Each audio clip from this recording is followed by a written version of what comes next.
Welcome back to the Crypto's Key conversation. And oh boy, good old buddy Gary comments on the Ripple loss. Let's listen into this. This is from DAI. How does the federal court ruling last week in the Ripple case impact your stance toward digital asset regulation? Does it inject urgency into the need for federal legislation to clarify regulatory oversight of this industry? Look, our mission remains exactly what I spoke about earlier, about investor protection, promoting capital formation, and the markets in the middle. This is a recent decision, just a handful of days ago. We were pleased from that decision, recognizing the importance of protecting investors on the institutional investors in that, and that the court movement with regard to fair notice, and while disappointed on what they said about retail investors, we're still looking at it and assessing that opinion. No matter how you look at it, man, we got the W, man. And XRP investors, hodlers, the community got exactly what we've been fighting for, man. XRP is declared not a security. So no matter how much you look into it, and we're going to cover some stuff that JD is going to be doing, I think it's tomorrow at noon, in regards of, the case and what the verdict means from Torres and stuff like that. DAI also comments, he puts like a 5-minute clip here, but it says the Bitcoin Ethereum Wall Street machine is in utter panic mode now. They never thought Ripple would pull it off. Tim Draper called it. JD, Gary looked like a whipped puppy today. His Wall Street masters probably did him a mental beatdown behind the scenes. So remember this solid clip here from Tim Draper, right? Listen into this. You can just hear the bankers panicking right now. But what Just what feel line, the panic in their voices. What's the line But here's of business that is most here's what always happens. The first thing that happens is they try to go, oh, it's nothing. And they did that. I mean, that's with every new industry, every new technology comes along, the powers that be, the incumbents, the status quo, all say, it's nothing. Don't ignore the man behind the curtain. This is nothing. And then all of a sudden it's too big to get in there. They're going, oh my God, I got to face this thing. And then they all line up and they wrap their arms together and they say, we're not letting this happen. And then it keeps going. And then they say, okay, well, let's sue them. Or let's go get the government. There's another thing they do. They adopt the technology. I think. No, that's at the end. They will adopt this technology. No, this is the last thing they do. No, Yeah, it's like it's the after. seven It's stages after. of grief, I Right. know. It's after the press planting. They plant the press stories. They put out lawsuits. They create as much of a fuss as possible. They try to get their government friends involved. And then they go, oh God, this thing's happening. Literally. That's a perfect representation of what just alone Ripple, the company, and the XRP community and the digital asset XRP literally went through it and is still undergoing. Look, we got one of the most monumentous, most precedent-setting verdicts in litigation. We have the first actual digital asset with true lawful regulatory clarity in regards of its non-security status, XRP, right? The only one. From my understanding, Bitcoin doesn't even have that, right?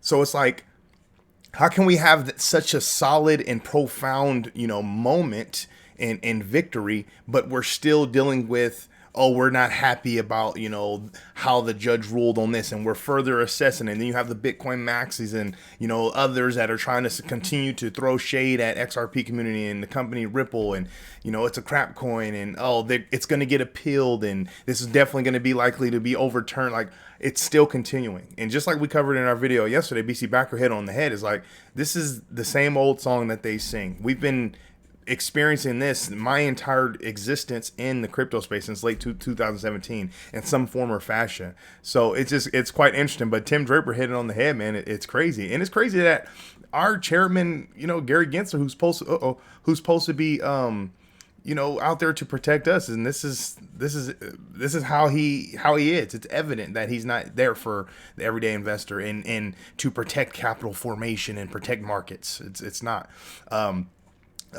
Tony Edward from Thinking Crypto here. DAI had put up this clip, and I want to play just maybe like a minute and a half of this.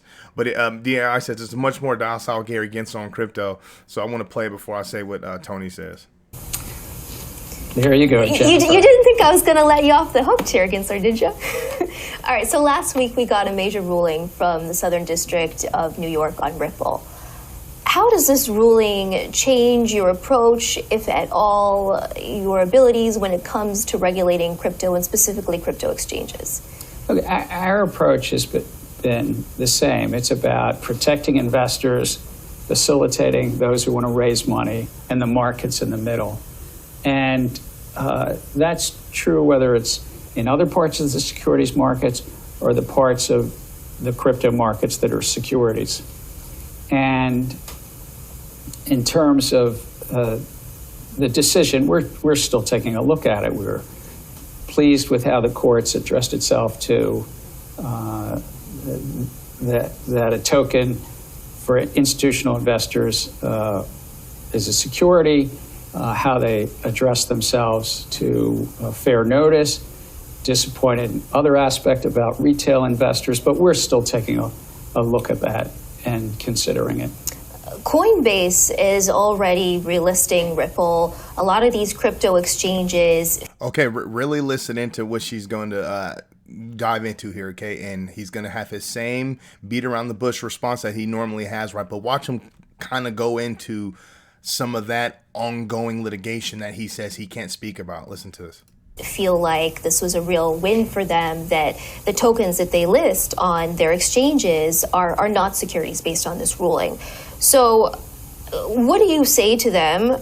Are you concerned about potential precedent that this could set, especially for other charges that the SEC has brought against other crypto exchanges? Look, again, Jennifer, you're asking good questions, but there's ongoing litigation with regard to a number of these crypto platforms, and these crypto platforms are commingling a number of services that you've seen on these crypto platforms where they could well be trading against their customers, bundling up a bunch of services that we would not allow. Okay, so that's interesting, right? So the reason why I brought that up is because he does his same tactic of beating around the bush, not really answering, oh, this is ongoing litigation. But look how much he's going into this so-called ongoing litigation. He wants it to be known out there, oh, this is what we're going after them for, and this is what they're doing, and this is why we're doing it. What is he doing? He's forming and shaping this narrative so the masses that are actually viewing this, that's what they take in, right? He's not going to say, other aspects that aren't in their favor that's in the ongoing litigation, but he's just going to, sprinkle in some of those great words, commingling and bundling and trading against their customers and all these little, I guess you could say, high emotion, high ticket words that can instill certain, I guess you can say, a certain amount of power that can influence, somebody to agree or to side with Chairman Gensler and the SEC, and just to kind of paint themselves as if like they're some sort of savior. It's all gaslight. That's really what it is. And we know that. And it's shameful, man. Tony Edwards says, takeaways. 1, Gensler almost seems like he didn't want to talk crypto, which is a big change. 2, some of the wind has been taken out of his sails. He's not as bold and aggressive with his talking points. True. This is why we keep fighting, folks. The courts will expose a scumbag regulator. I hope Coinbase and Grayscale mop the floor with Gensler and the SEC. Hands down, absolutely. It'll happen, man. It's crazy. And good old our buddy Charles here, Charles Gasparino says, several people who have been trolled by the XRP cultists say they issued deed threats, will make up all sorts of lies, etc. Sad and scary stuff, and pointless. It won't stop SEC from appealing the Ripple case, which can take years, so that's really interesting for us. And appeal what? They're not going to win that. Or the court is issuing a fine. certainly won't bring XRP back to $3. So the appeal is going to take time. Welcome to the club, Chairman Gensler and the SEC. This is what you've been doing to Ripple and the XRP community this entire time. The second part, the court is issuing a fine. Who cares? We've already talked about a fine from the get-go. JD and them already covered all that. And it's merely interesting for us. We got what we wanted as XRP investors. And then this third part certainly won't bring XRP back to $3. This is an interesting statement, man. And he's gonna be torched for doing this, man. Because when we do get to that previous all-time high of 340, 380, or whatever you want to say, oh, the sky is the limit, baby. And we know that the shackles are off. It's the train has left the station. It's just a matter of when this thing takes off, not if, and that's just real. It's crazy. This is a tweet that DAI had just recently put up. It says XRP is a swarm of cyber hornets serving the goddess of wisdom, feeding on the fire of truth, exponentially growing ever smarter, faster, and stronger behind a wall of encrypted energy, but with legal clarity. And that's just right over the target, man. And that's real right there. It's huge, man. Our community is so massive for the entire space. It's nuts, man. And people are finally starting to open their eyes to it. We're still going to have our haters, though. So it's Scoop XRP says, breaking news on Charles Gasparino on Fox News. Old man yells at XRP holders. And then Charles says, this will really stop me. Sad, huh? And this was nuts. I saw BC Backer come out here and says, imagine getting zero engagement whatsoever on anything you do that isn't XRP. After entire career media, no engagement, so you resort to controversy. The gym picks are the funniest. Zero engagement. Sad, huh? Like, dang, BC. Okay. And then Charles says, imagine me carrying what a tool like you thinks, huh? And then BC Backer, the solid dude that he is, he go, you took a shot at me. That's okay. I'm going to go ahead and apologize, Charles. It's not in my character to take shots at people, but I did here. I've moved on from that phase of my life. We're all flawed and deal with our own crap. Hope one day we can all be cool. And that's huge, man. That's huge. But no, he needs a taste of his own medicine. But like I said, man, I think Charles is just a massive troll. He's getting exactly what he wants, a reaction out of the community. And obviously every community has their extremists. To call us cultists and to generalize us all into one category is just wrong. It's almost merely interesting, really. It's just noise in my head, really. Every community has their own extremists, but for the most part, generally speaking, we have one of the best and most solid communities, hands down. And it's been evident. Look what we've done for the space of crypto. Look what we've done in litigation against the SEC. It's crazy. Charles Gasparino's responding to Eleanor Terrett's tweet here, which says, new Judge Sarah Netburn orders both Ripple and the SEC to agree on 3 mutually convenient dates to schedule a settlement conference. Quote, if they believe it to be productive at this time. Also recommend scheduling 6 to 8 weeks beforehand due to the court's busy schedule. So Charles Gasparino says, wait, if Ripple won, why is this company settling?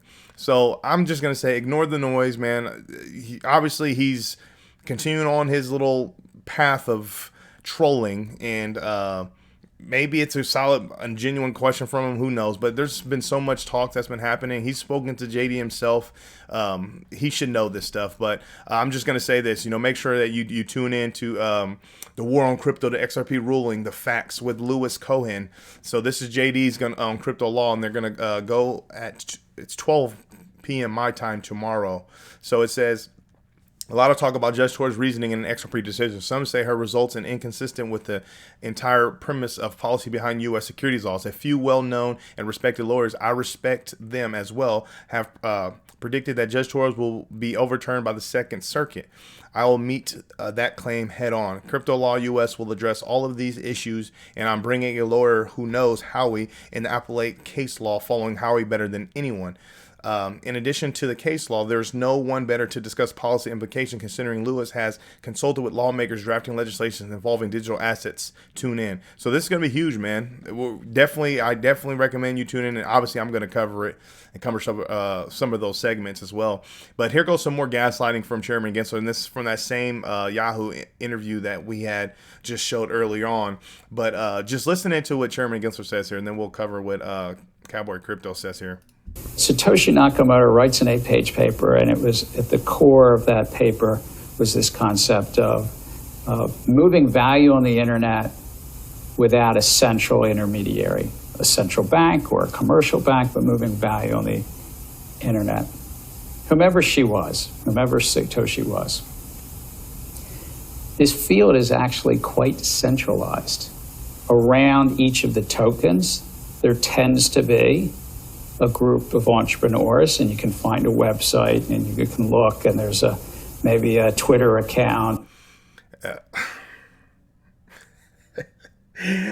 I think this is comical, right? So we all seen the video, right? DAI, myself, a lot of the other crypto YouTubers, especially the XRP YouTubers and stuff, covered the video. That was, I think it was Homeland Security. I forgot the agent's name, but they had sent an agent to go speak with the 4 Satoshis or whatever, to further understand, Bitcoin and what it set out to do, right? We know that they know what's going on.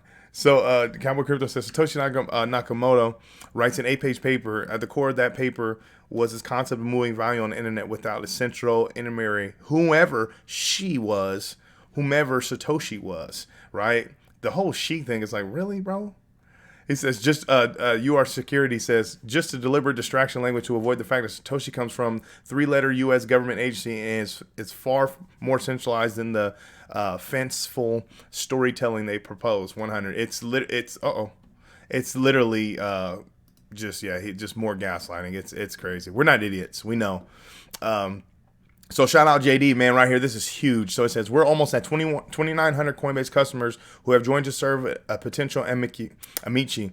Eleanor Turner announced today that Gary Gensler said he was disappointed about what the judge ruled related to retail investors in the XRP case. Remember, Gensler SEC objected to XRP holders serving as amicus curiae. I always struggle with that word.